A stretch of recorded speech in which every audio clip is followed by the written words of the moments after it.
Siddaramaiah budget ವಿರುದ್ಧ BJP ಖಾಲಿ ಚೊಂಬು ಪ್ರತಿಭಟನೆಯನ್ನು ನಡೆಸ್ತಾ ಇದೆ ವಿಧಾನಸೌಧದಲ್ಲಿ. ವಿಧಾನಸೌಧದ ಪೂರ್ವ ದ್ವಾರದ ಬಳಿ ಖಾಲಿ ಚೊಂಬನ್ನು ಹಿಡಿದು ಪಾದಯಾತ್ರೆಗೆ ಸಿದ್ಧತೆಯನ್ನು ಮಾಡಿಕೊಂಡಿದ್ದಾರೆ. ರಾಜ್ಯದ ಜನತೆಗೆ ರಾಜ್ಯ ಸರ್ಕಾರ ಖಾಲಿ ಚೊಂಬನ್ನು ಕೊಟ್ಟಿದೆ ಅಂತ ಹೇಳಿ ವಿಪಕ್ಷಗಳು ಪ್ರತಿಭಟನೆ ಮಾಡ್ತಾ ಇರುವಂಥದ್ದು. ಸಿದ್ದರಾಮಯ್ಯ ಬಜೆಟ್ ವಿರುದ್ಧ ಕೈಯಲ್ಲಿ ಚೊಂಬನ್ನು ಹಿಡಿದು ಕಿವಿಗೆ ಹೂವನ್ನು ಮುಡಿದು ಪ್ರತಿಭಟನೆಯನ್ನು ಮಾಡ್ತಾ ಇದ್ದಾರೆ.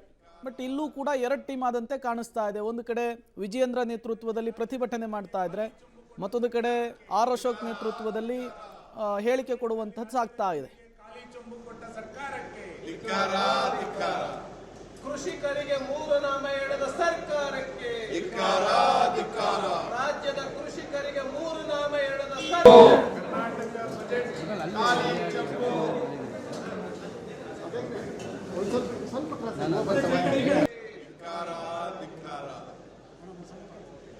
ಬಜೆಟ್ನಲ್ಲಿ ರಾಜ್ಯದ ಜನರಿಗೆ ಖಾಲಿ ಚೊಂಬು ಕೊಟ್ಟ ಸರ್ಕಾರ. ಓಕೆ, ದೃಶ್ಯದಲ್ಲಿ ತಾವೀಗ ಗಮನಿಸ್ತಾ ಇದ್ದೀರಾ ಖಾಲಿ ಚೊಂಬು ಪ್ರತಿಭಟನೆ. ಇದು ಶೂನ್ಯ ಬಜೆಟ್ ಅಂತ ವಿರೋಧ ಪಕ್ಷದವರ ಒಂದು ಹೇಳಿಕೆ. ಇದನ್ನು ಬೋತ್ ಮಿತ್ರ ಪಕ್ಷಗಳು BJP JDS ಎರಡೂ ಸೇರಿ ಖಂಡಿಸ್ತಾ ಇವೆ. ಸಿದ್ದರಾಮಯ್ಯನವರ ಬಜೆಟ್ ಸಾಲದ ಬಜೆಟ್ ಅಂತ ಅಭಿಪ್ರಾಯಗಳು ಬರ್ತಾ ಇದೆ BJPಯವರಿಂದ. CM ಸಾಲ ಮಾಡಿ ತುಪ್ಪ ತಿಂದಿದ್ದಾರೆ, ಈ ಪರಿಸ್ಥಿತಿ ನಮಗೆ ಬರಬಾರ್ದಾಗಿತ್ತು ಅಂತ.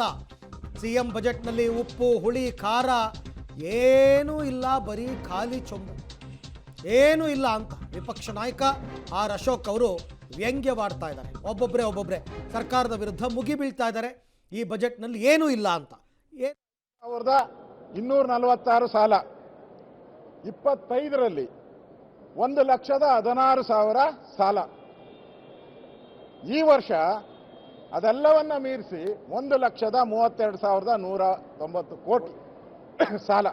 ಒಟ್ಟು 43 ಲಕ್ಷ ಕೋಟಿ, 4,43,000 ಕೋಟಿಯನ್ನು ಸಾಲ ಮಾಡಿದ್ದಾರೆ. ಮತ್ತೆ ಉದ್ಯೋಗ, ಅದನ್ನು ಕೂಡ ಈ ಮೀಸಲಾತಿಯ ಹೋರಾಟ ಈಗ ಪೀಕ್ಗೆ ಹೋಗಿದೆ, ತೀವ್ರಗೊಂಡಿದೆ. ಆದರೆ ಇವರು ಹೇಳ್ತಾರೆ ನಾವು ನೇಮಕಾತಿಯನ್ನು ಮಾಡ್ತೀರಿ ಅಂತ. ಈಗಾಗಲೇ ಕ್ಯಾಬಿನೆಟ್ಟಲ್ಲೇ ಗಲಾಟೆ ಆಗಿ ಮಂತ್ರಿಗಳೆಲ್ಲ ರಾಜೀನಾಮೆ ಮಟ್ಟಕ್ಕೆ ಹೋಗಿದ್ದಾರೆ. ಇವತ್ತು ಪ್ರಾದೇಶಿಕ ಅಸಮಾನತೆಯನ್ನು ಸರಿ ಮಾಡುವಂಥದ್ದಕ್ಕೆ ಯಾವುದೇ ವಿಶೇಷ ಅನುದಾನ ಇಲ್ಲ.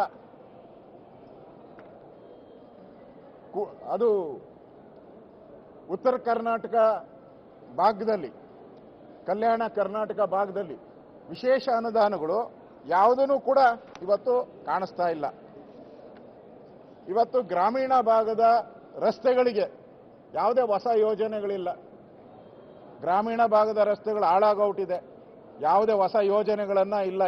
ಇವತ್ತು ಹಾಲಿಗೆ ಪ್ರೋತ್ಸಾಹ ಧನ ಅನೌನ್ಸ್ ಮಾಡಿ 2 ವರ್ಷ 3 ವರ್ಷ ಆಯಿತು, 7 ರೂಪಾಯಿ ಕೊಡ್ತೀರಿ ಅಂತ.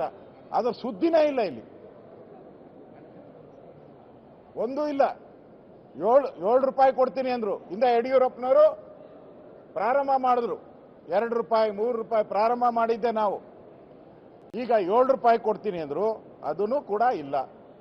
ಮತ್ತು ಮಹಿಳಾ ಮತ್ತು ಮಕ್ಕಳ ಕಲ್ಯಾಣ ಇಲಾಖೆಯಲ್ಲಿ ಕಳೆದ ವಿಧಾನಸಭಾ ಅಧಿವೇಶನದಲ್ಲಿ 5,000 ಕೋಟಿ ನುಂಗಾಕಿದ್ರು. ಆ ನುಂಗಾಕಿರೋದ್ರ ಬಗ್ಗೆ ಕೊಡ್ತೀನಿ ಅನ್ನೋ ಮಾತೇ ಇಲ್ಲ ಬಡ್ಜೆಟಲ್ಲಿ. 5,000 ಕೋಟಿ ಎಲ್ಲೋಯ್ತು, ಅದು ಇನ್ನೂ ಯಕ್ಷ ಪ್ರಶ್ನೆ ಆಗಿದೆ. ಒಟ್ಟಲ್ಲಿ ಸಿದ್ದರಾಮಯ್ಯನವರು ಮುಸ್ಲಿಮರಿಗೆ ಮಾತ್ರ ಯಥೇಚ್ಛ ಭರಪೂರ ಭರವಸೆಗಳನ್ನು ಕೊಟ್ಟಿದ್ದಾರೆ. ಆರ್ ಅಶೋಕ್ ಅವರ ಮಾತುಗಳನ್ನ ಕೇಳ್ತಾ ಇದ್ರಿ. ಕಸದ ಬಗ್ಗೆ ಯೋಚನೆ ಇಲ್ಲ ಇವರಿಗೆ, ಮೂಲಸೌಕರ್ಯ ಯೋಚನೆ ಇಲ್ಲ, ಬೆಂಗಳೂರು ಗುಂಡಿ ಬಗ್ಗೆ ಯೋಚನೆ ಇಲ್ಲ.